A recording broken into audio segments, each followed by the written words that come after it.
American Dream Machines. Everybody wants a piece of the American dream.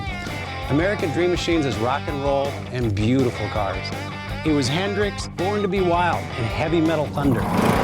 These were the designs of Harley Earl, a masterpiece grille. These are the cars that people dreamed about in the 50s, and they still dream about them today. True works of art on four wheels. Welcome to Car Heaven.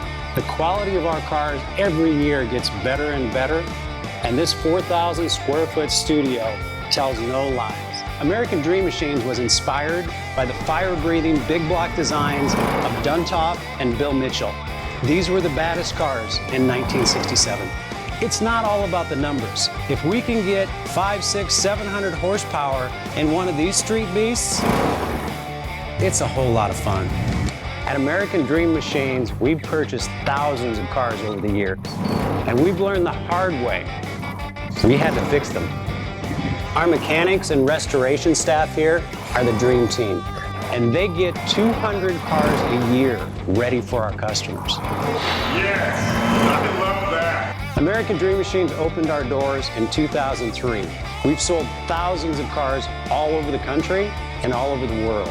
We have beautiful cars here, and you should own one.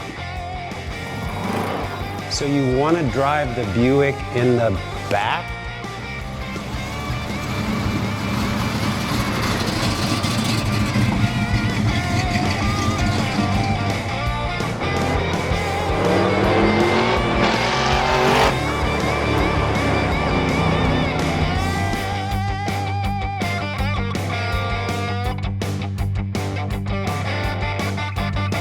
Just living the dream.